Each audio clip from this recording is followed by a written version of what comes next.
Inspector General of Police Douglas Kanja now says Albert Ojwang did not die while in police custody and that he was only unconscious at the time he was found by police during a routine cell inspection. IG Kanja has said Ojwang, who was arrested on Friday in Homa Bay by DCI detectives and transported to Nairobi for questioning, was rushed to Mbagathi Hospital where he was pronounced dead on arrival. This as he noted that the police service has paved the way for the Independent Policing Oversight Authority to begin investigations of the case.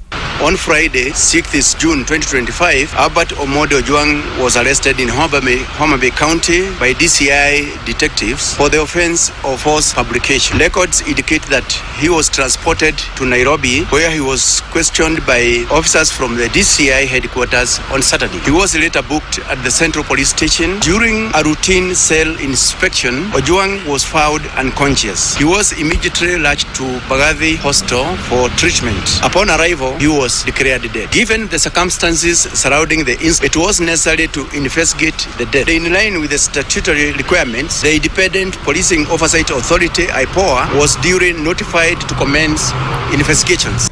To support the inquiry, he ordered the immediate interdiction of all officers on duty during the incident, including the OCS and any other personnel linked to the case. Additionally, to ensure a thorough, impartial and expeditious investigations by the Independent Policing Oversight Authority, I ordered the interdiction of the following officers with immediate effects. Number one is the officer commanding the station, that is the Central Police Station OCS, the duty officer who was on duty during the night in question, the cell sentry on duty at the time, all officers who were on duty at the report office that night, and any other officer found to have been on duty or otherwise involved during the incident. Meanwhile, the Law Society of Kenya President Faith Odhiambo wants an independent investigation into Ojwang's death to be conducted, citing mischief from the incidents surrounding his death. Family were able to view his body and they have confirmed that the injuries are not consistent with the story that the police are trying to share to the public, that he has injuries on both his eyes, his nose, his mouth, side of his face. Both sides of his arms have been injured, consistent with defense positions that he may have been taken. And so the story that has been shared, they feel that that is a lie. When this young man lost his life, we will not allow you to hide. We will hold you personally accountable. I have been able to speak with IPOA officers who came here. However, because the OCS is not here, the OCPD is not here, they are not able to collect evidence and information the way they ought to. And we say that we hope they will come back and ensure that they get that information. Former Deputy President Gachagua has faulted the interdiction of the Central Police Station officers, terming it a band aid to teething issues within the police force. The opposition chief wants the Deputy Inspector General Kenya Police Service DIG Lagat suspended over the unexplained death of Albert Ojwang.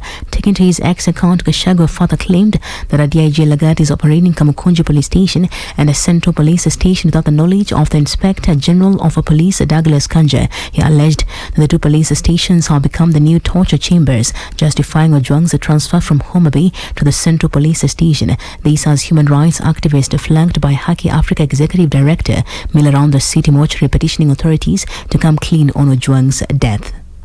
Pearl Newsbeat. At the same time, Energy CSOP Wandayi urged for calm and patience as investigations into the tragic death of Albert Ojwang continue. He has told Ojwang's family not to be swayed by public discourse and rely on police findings.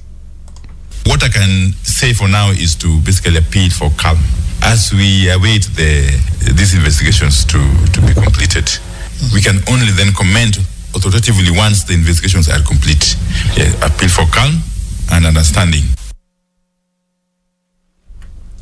2 people have been confirmed dead and several others injured following a grisly road accident along a Kiambu road this morning. The accident, which occurred near AR Hospital, involved a Matatu belonging to MetroTrans circle that veered off the road and overturned.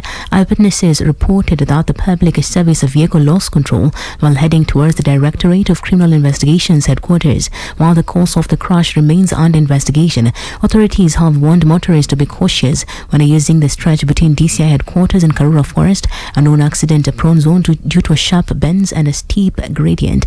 This marks the second deadly PSV crash within 24 hours. On Sunday, another accident in Keroka claimed multiple lives after Nairobi-bound Matatu collided with the two motorcycles along the steep Ichuni-Keroka slope. Pearl Newsbeat. And across borders, the United States and China are set to have a new round of talks aimed at resolving the trade war between them later today in London. A senior U.S. delegation, including Commerce Secretary Howard Lutnick, will meet the Chinese representatives such as Vice Premier He Lifeng to resolve a tension between the world's two largest economies, which is threatening a global growth. Chinese exports of rare earths, which are crucial for modern technology, as well as Beijing's access to U.S. products, including computer chips, are expected to be high on the agenda. Last month, Washington and Beijing agreed a temporary truce over trade tariffs, but each country has since accused the other of breaching the deal. The new round of negotiations follows a phone call between Donald Trump and China's leader Xi Jinping last week, which the U.S. president described as a very good talk. Pearl Radio, the home of fresh and classic hits.